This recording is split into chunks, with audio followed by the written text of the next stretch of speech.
दोस्तों, जिस मासूम सी लड़की का फोटो आप स्क्रीन पर देख रहे हैं, इस मासूम सी दिखने वाली लड़की ने अपने पूरे परिवार के 13 लोगों की हत्या कर दी है और इतने शातिर तरीके से इसने हत्या की है, अगर आप सुनेंगे तो आपके पैरों के नीचे से भी ज़मीन खिसक जाएगी। ये सोच रही थी कि शायद इसे पुलिस पकड़ नहीं पाएगी, लेकिन इसे पुलिस ने पकड़ लिया। दोस्तों, ये खबर है पड़ोसी मुल्क पाकिस्तान की, लेकिन इससे पहले आपने शबनम केस भी सुना होगा। उसने अपने परिवार के 7 लोगों को मारा था और उसे फांसी की सज़ा सुनाई गई थी और उसके बाद अभी भी उसकी सज़ा जो है लंबित रखी गई है। अब इस लड़की ने अपने पूरे परिवार की हत्या क्यों की और ऐसा क्या हुआ कि इसको अपने परिवार की हत्या करनी पड़ी? दोस्तों, कहानी शुरू करूंगा। कहानी बहुत इंटरेस्टिंग है, सुनिएगा ज़रूर, क्योंकि इससे भी हमें बहुत कुछ सीखने के लिए मिल सकता है। कहानी शुरू करने से बस पहले यही कहना चाहता हूं कि अगर आप चैनल पर नए हैं तो चैनल को सब्सक्राइब कर दीजिएगा, ताकि रोज़ाना शाम को 8 बजे हम आपके लिए एक सच्ची घटना की कहानी लेकर आ सकें। नमस्कार दोस्तों, मैं गौरव शर्मा और आप देख रहे हैं गौरव शर्मा सफ़र। दोस्तों, आज की जो सच्ची घटना शुरू होती है, ये सच्ची घटना शुरू होती है पड़ोसी मुल्क पाकिस्तान के सिंध प्रांत से। और सिंध प्रांत में एक खैरपुर नाम का गांव है जो कि जटोई थाने के अंतर्गत आता है। दरअसल 19 अगस्त 2020 की रात को क्या होता है, एक घर से बहुत सारे लोग बाहर आते हैं और वो उल्टियाँ करने लगते हैं और उसी घर में से एक लड़की बाहर आती है जो कि ज़ोर ज़ोर से चीखने लगती है, चिल्लाने लगती है कि देखो मेरे परिवार वालों को क्या हो गया। अब जैसे ही गांव के लोग सुनते हैं, भाई रात के तकरीबन 1-1:30 बजे का समय था, जैसे ही गांव के लोग सुनते हैं तो भागे भागे दौड़े दौड़े उस घर की ओर आते हैं और देखते हैं कि सभी लोगों का रंग नीला पड़ चुका है और उल्टियाँ करने लगते हैं। टोटल मिलाकर ये 13 लोग थे। तो गांव के लोग क्या करते हैं, जल्दबाजी में इन सभी लोगों को नज़दीकी अस्पताल लेकर जाते हैं। अब जैसे ही अस्पताल लेकर जाया जाता है तो मौके पर ही जब अस्पताल लेकर जाते हैं तब तक 9 लोगों की मौत हो जाती है। अब 9 लोगों की मौत हो जाती है, उसके बाद क्या होता है, 4 लोग अभी गंभीर रूप से बीमार हैं। अब सुबह होने का इंतज़ार होता है, तो सुबह यानी कि 20 अगस्त 2024 की सुबह क्या होता है, पता चलता है कि जो 4 लोग थे वो भी मर जाते हैं। दरअसल दोस्तों, ये जो 13 लोग मरे थे ये 2 परिवार के थे और 2 परिवार यानी कि 2 सगे भाइयों का परिवार। एक में 8 लोग रहते हैं और एक में 5 लोग रहते हैं। अब इस परिवार के 8 लोग मर चुके हैं और इस परिवार के 5 लोग मर चुके हैं।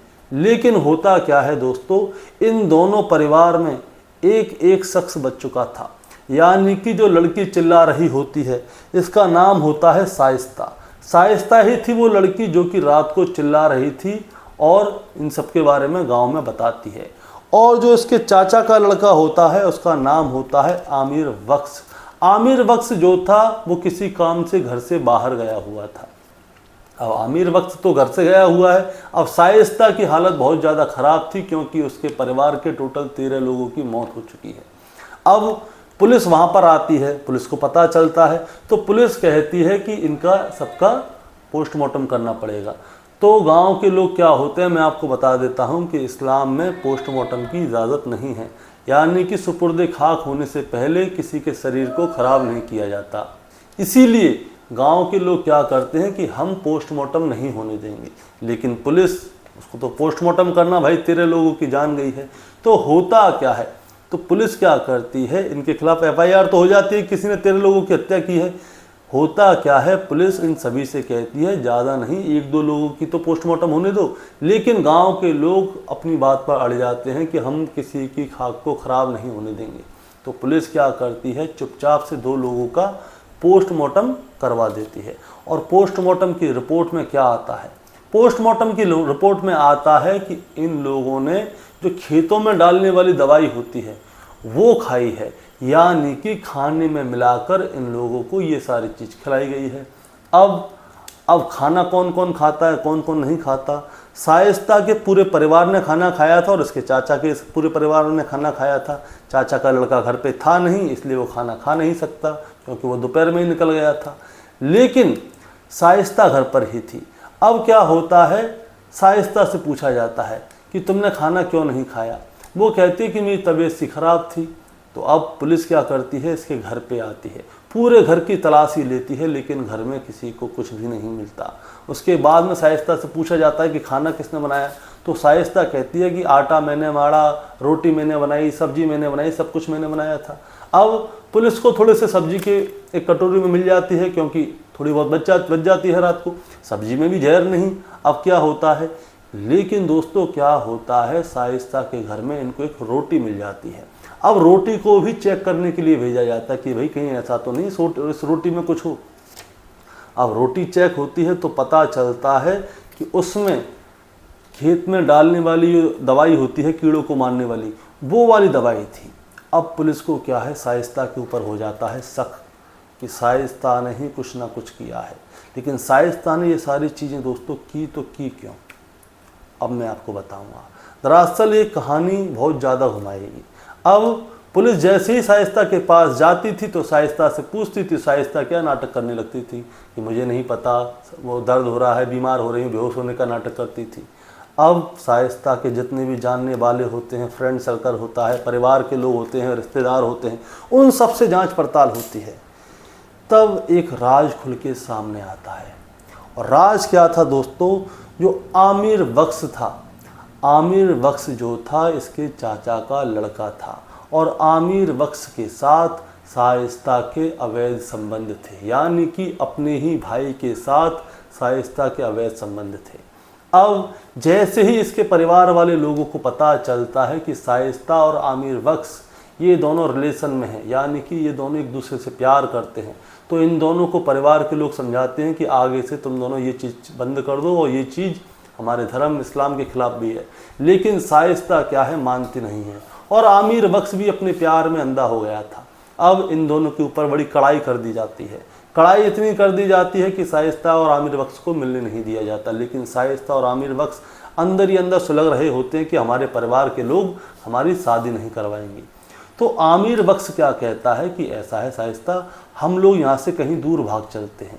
दूर भाग जाएंगे तो उसमें क्या है, हमारे परिवार वाले हमको ढूंढ भी नहीं पाएंगे, और हम दोनों अपनी ज़िंदगी अच्छी गुजारेंगे, शादी कर लेंगे।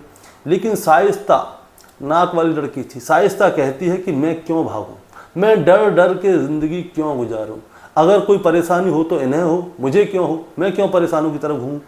तो अब आमिर बख्श भी कहता हाँ भाई ये वाली बात तो सही है, हम कब तक भागते रहेंगे। तो शाइस्ता क्या कहती है आमिर बख्श से कि हमारे परिवार के लोग हमें जीने नहीं देंगे, हम साथ में नहीं रह सकते, तुम्हारी शादी कहीं और हो जाएगी, मेरी शादी कहीं और हो जाएगी। तो अब मैं ये चाहती हूँ कि परिवार वाले मुझे बहुत बुरे लग रहे हैं, मैं इन्हें रास्ते से हटाना चाहती हूँ। अब क्या होता है, शाइस्ता और आमिर बख्श ये दोनों मिलके एक प्लानिंग करते हैं। आमिर बख्श कुछ पैसे खर्च करके एक दवाई की दुकान पर जाता है जहाँ पे खेतों की दवाइयाँ मिलती हैं, DDT वगैरह, उस दुकान पे जाता है और वहाँ से एक स्मेललेस दवाई लेकर आता है जिसमें कि बदबू ना आए और स्वाद ना आए। वो लेकर आता है और शाइस्ता को दे देता है और उससे कहता है कि इसे आटे में मिलाकर रोटी बना देना, तुम मत खाना, अगर तुम खा लोगी तो तुम्हें भी दिक्कत हो जाएगी। वो कहती है ठीक है। लेकिन क्या होता है दोस्तों, उसी शाम को जो शाइस्ता के परिवार वाले होते हैं वो शाइस्ता के चाचा के परिवार वालों को नौत देते हैं, यानी कि खाना खाने के लिए बुलाते हैं। और आमिर क्या है, उसे पता था कि आज ही शाइस्ता कांड करने वाली है। आमिर अपने घर से निकल जाता है और अपने परिवार के लोगों से, अपने माता पिता और भाई से कहता है कि आज उनके घर पे खाना मत खाना। उसके घर वाले कहते हैं ठीक है, लेकिन शाइस्ता के परिवार वाले क्या होते हैं, उनसे ज़बरदस्ती करते हैं, अरे भाईजान खाना कैसे नहीं खाओगे, आपको खाना खाना पड़ेगा। इसीलिए आमिर बख्श के परिवार के लोग भी उस रात को शाइस्ता के घर पर खाना खाने पहुंच जाते हैं। अब खाना खाने पहुंच जाते हैं तो शाइस्ता के माता पिता भाई बहन ये सब मारे जाते हैं, और आमिर बख्श का एक भाई, उसकी माँ और उसका बाप भी उस खाने को खा लेता है। इसकी वजह से उसकी भी मौत हो जाती है। और इसके बाद में ये सारा राज खुल जाता है। आमिर और शाइस्ता इन दोनों को गिरफ्तार करके दोस्तों जेल भेज दिया गया है, और आगे भी जांच पड़ताल चल रही है कि इनके साथ में कोई और तो नहीं मिला था। लेकिन दोस्तों मैं आपको एक बात बताना चाहूँगा, होता क्या है, लोग क्या है प्यार मोहब्बत करने लग जाते हैं और उसमें हो जाते हैं अंधे। आमिर ने शाइस्ता के परिवार को मारने के लिए जहर दिया था, लेकिन वो भूल गया था हमारे यहाँ पे एक कहावत है, अगर हम किसी के लिए गड्ढा खोदते हैं तो हम ही उसमें गिरते हैं, इसीलिए कभी किसी का गलत नहीं करना चाहिए। तो अब आमिर भी जेल में है, शाइस्ता भी जेल में है। शाइस्ता कह रही थी कि मैं ऐसे डर डर के ज़िंदगी क्यों बिताऊं, मैं क्यों छुप छुप के जीऊँ। अब शाइस्ता सारी ज़िंदगी जेल में रहेगी। और एक और बात, शबनम का जो केस था उसमें उसने अपने परिवार के 7 लोगों की हत्या की थी और वो भारत देश में रहती थी, इसीलिए सिर्फ उसको फांसी की सज़ा सुनाई गई थी, लेकिन उसको फांसी आज तक नहीं हुई। आज तक भारत जब से आज़ाद हुआ है, आप इतिहास उठा के देख लीजिए, किसी भी औरत को फांसी नहीं लगी है।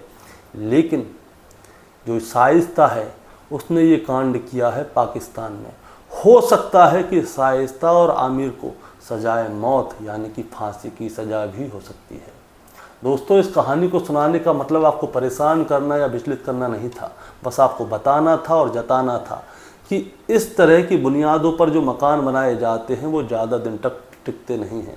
दरअसल आमिर और शाइस्ता की शादी उनके परिवार के लोगों ने सिर्फ इसलिए नहीं होने दी कि वो चाचा ताऊ के बेटे बेटी थे, यानी कि बहन भाई थे, और बहन भाई की शादी उनके समाज में एक गलत मैसेज देती थी। लेकिन शाइस्ता और आमिर जो हैं आंखों के अंधे हो चुके थे प्यार में, और प्यार में अंधे होने की वजह से उन्होंने अपने पूरे परिवार को ख़त्म कर दिया।